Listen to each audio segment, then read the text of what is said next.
चित्तवृत्ति में भगवान शंकर के लिए उनसे कि ये मैं जिनकी आराधना करता हूँ, मैं शिव की उपासना करता हूँ, मैं शंकर की विनती करता हूँ, तो शंकर भगवान का विवाह हो जाए। गलत नहीं सोचा है, सोचा अच्छा है। माँ अपने बच्चे के लिए अच्छा सोचती है, इंजेक्शन लगेगा, टीका लगेगा, रोएगा जरूर पर इसकी जिंदगी सवर जाए। तारकासुर असुर है, तारकासुर ने जो विचार करा, तारकासुर ने जो सोचा, तारकासुर ने जो विचार किया कि मैं अच्छा सोचूं उनके लिए। पर इंद्र के सोच, इंद्र की वृत्ति, इनका इंद्र का बुद्धि श्रेष्ठ नहीं देख पाए। जरूरी नहीं कि सबको शिव महापुराण की कथा अच्छी लगे।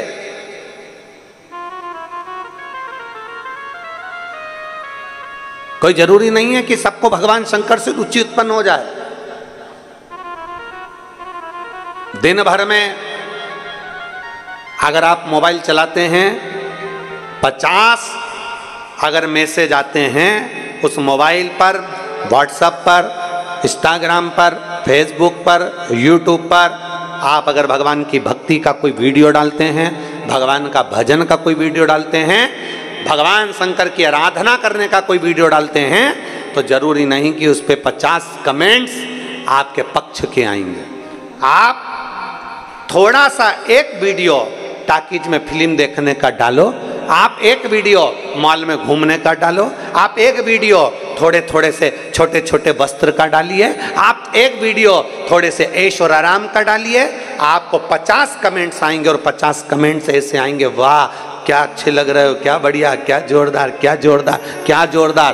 पर एक अगर आपने भगवान के मंदिर का वीडियो डाल दिया, मंदिर जाने का वीडियो डाल दिया, भजन करने का वीडियो डाल दिया, कथा सुनने का वीडियो डाल दिया, भगवत स्मरण का वीडियो डाल दिया, तो 50 मैसेज में से कम 10 मैसेज ऐसे होंगे जो आपको केवल ताना दिया जाएगा, आपको केवल कमेंट्स करा जाएगा, आपको केवल टूल करा जाएगा, आपको केवल अपशब्द कहे जाएंगे। आप भी ढोंगी हो गए, आप भी इनके चक्कर में पड़ गए, आप भी प्रपंची हो गए, आपने भी ऐसा कर लिया। क्यों?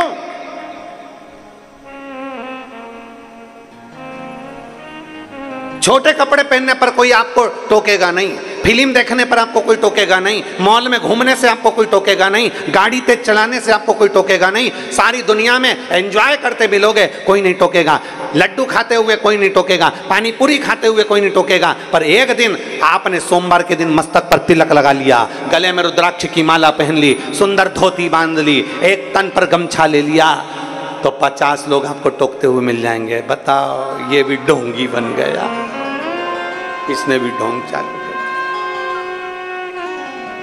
हंसेंगे लोग, ताना कसेंगे लोग, पर क्या किसको रोइए, जम के बोलो जरा, चादर तान के सोई। आग लगे बस्ती में, अपन रो मस्ती में। गलत चीज डालोगे ना तो लोग तुम्हारी तारीफ करेंगे, बहुत बढ़िया, बहुत बढ़िया, बहुत बढ़िया, बहुत बढ़िया। वस्त्र छोटे से डाल दिए, लोग तुम्हारी तारीफ करेंगे, क्या बढ़िया, क्या बढ़िया, क्या बढ़िया। पर जैसे ही तुमने धर्म की ओर आगे बढ़े हो, जैसे ही तुम सत्कर्म की ओर आगे बढ़े हो, जैसे ही तुम भगवान की अविरल भक्ति की ओर आगे बढ़े हो, तब लोगों के तैयारी में बैठना कि सारे मैसेज तुम्हारे अच्छे नहीं होंगे, कुछ तुम्हारे को ताना भी दिया जाएगा, कुछ तुमको कोसा भी जाएगा, कुछ तुमको अपशब्द कहा जाएगा। क्यों? क्योंकि भगवान की जो पथ है, भगवान का जो रास्ता है, भगवान की भक्ति का जो मार्ग है, थोड़ा ये कठिन मार्ग है, कठिन मार्ग।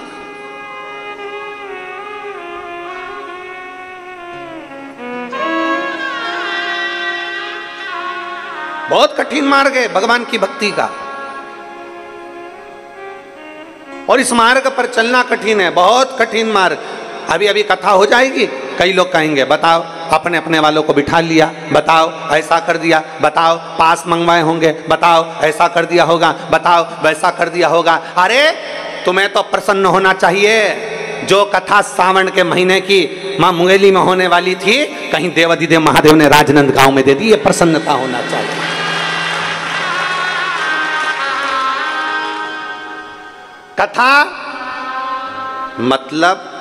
कथा मतलब हेलीपैड, कथा मतलब हेलीपैड।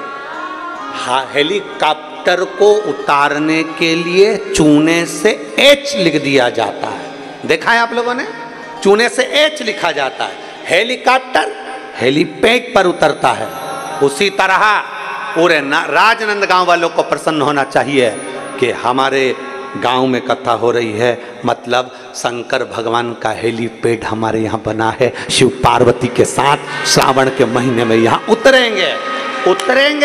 मतलब भले आप कथा के पंडाल में पहुंचे ना पहुंचे, भले आपने ऑनलाइन कथा सुनी, भले अपने घर में बैठकर कथा सुनी, पर आपकी प्रसन्नता यह होना चाहिए कि हमारे राजनांदगांव में ऑनलाइन कथा, भले किसी को आने की अनुमति नहीं मिली हो, पर ऑनलाइन कथा हमारे क्षेत्र में हुई है। मतलब शंकर 5 दिन के लिए यहाँ उतरे हैं और हमारे ऊपर कृपा करे।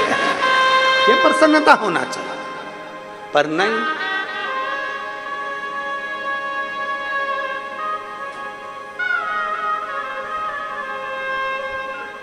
क्यों हो रही है? किसने कहा? कौन बोला? क्या करना? साधु था, साधु। जरा विचार करिएगा। आप गलत कार्य करिए, आपका सब तारीफ करेंगे। गलत कार्य की हर व्यक्ति तारीफ करता, पर अच्छे कार्य की तारीफ होना बहुत कठिन। भगवान का पथ बड़ा कठिन पथ है। मीराबाई भगवान के पथ पर चली, जहर का प्याला मिला, शेर के सामने छोड़ दिया, नाक का पिटारा मिला।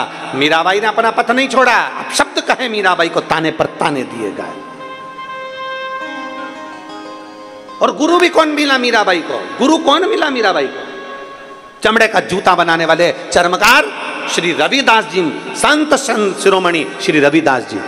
और मीरा संकोच नहीं करती थी। मीराबाई से कहा, तूने गुरु क्या बनाया? गुरु क्या बनाया तूने? मीरा, तूने संत रविदास जी को गुरु बना लिया?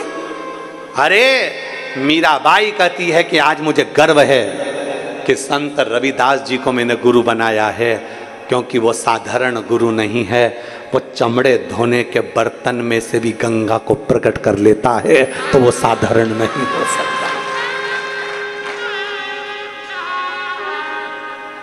ये लोग कहते हैं ना, मन चंगा तो कठोते में गंगा। ये कहाँ से चालू हुआ? संत रविदास जी से।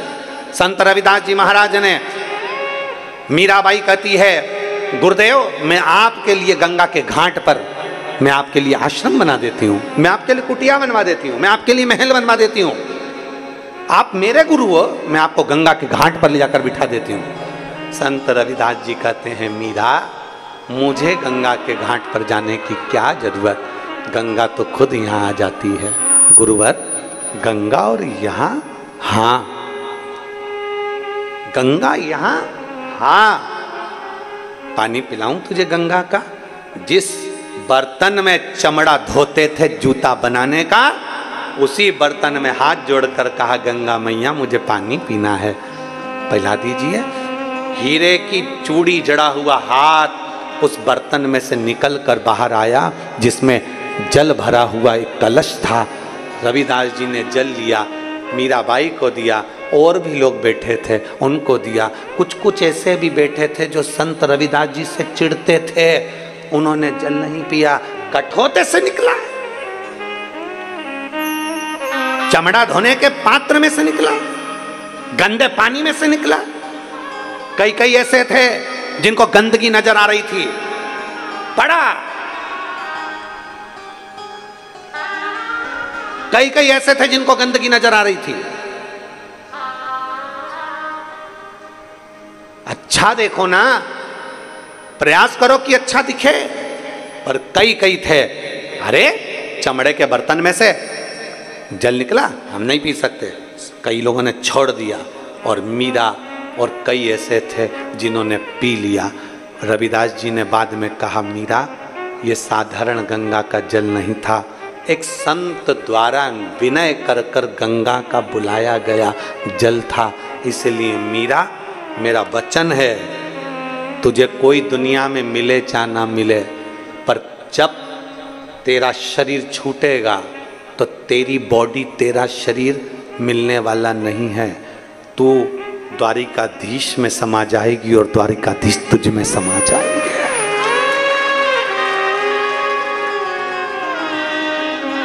तू द्वारकाधीश में।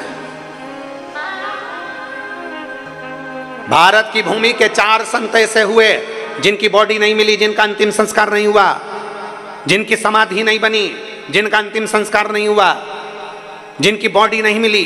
भारत की भूमि के 4 संत थे। पहले नंबर पर रामकृष्ण परमहंस, जिनकी बॉडी नहीं मिली, मरने के बाद जिनका शरीर नहीं मिला, प्राण छूटने के बाद जिनका शरीर नहीं मिला। भारत की भूमि के प्रथम संत रामकृष्ण परमहंस जब प्राण छूटे तो जगत जननी दुर्गा में समा गए। उनकी बॉडी नहीं मिली, उनका अंतिम संस्कार नहीं हुआ, उनका शरीर नहीं मिला। शरीर मिलता तो अंतिम संस्कार होता ना, समाधि बनती ना, नहीं मिला। भारत की भूमि के दूसरे संत चैतन्य महाप्रभु जगन्नाथ में समा गए, बॉडी नहीं मिली, अंतिम संस्कार नहीं हुआ। भारत की भूमि के तीसरे संत संत तुकाराम हरि विठ्ठल में समा गए, बॉडी नहीं मिली, अंतिम संस्कार नहीं हुआ। और भारत की भूमि के चौथे संत मीराबाई द्वारकाधीश के सामने जाकर खड़ी हो गई और द्वारकाधीश मीराबाई से कह दिया, आजा मेरे शरीर से आकर लग जा। मीराबाई द्वारकाधीश की मूर्ति से जैसी गले लगी, भगवान का नीचे का हाथ बीच में से चटक गया और उसमें मीराबाई समा गई। भारत की भूमि के 4 संत जिनका शरीर नहीं मिला, जिनकी बॉडी नहीं मिली, जिनका अंतिम संस्कार नहीं हुआ, भगवान में सशरीर समा गए। वो द्वारकाधीश के भीतर मीराबाई समा गई। क्यों? क्योंकि संत गुरु सदगुरु प्रबल था। मीराबाई का गुरु बड़ा प्रबल था। मीराबाई के गुरु संत रविदास दुनिया की निगाह में थे कि चमड़े का जूता बनाते हैं, चर्मकार चर्मकार चर्मकार कहते थे, पर मीराबाई रविदास जी को गुरु बनाई तो जानती थी कि ये मेरा गुरु कोई साधारण नहीं है। गुरु साधारण नहीं है। दुनिया के लोग उसमें गलतियां छांटते रहे कि ये चर्मकार हैं। बताओ, चर्मकार हैं, पर मीराबाई ने कोई अपने गुरु में गलती नहीं देखी। और याद रखना, जीवन में अगर भगवान शंकर की कथा का रसपान करते हो ना, शिव महापुराण की कथा सुनते हो, तो अपने भीतर ये विश्वास रखना कि शंकर को हमने अपना गुरु बनाया है। इसलिए मेरे शंकर में, मेरे गुरु में कभी मैं गलती ना देखूं तो मेरे शंकर में मैं अच्छाई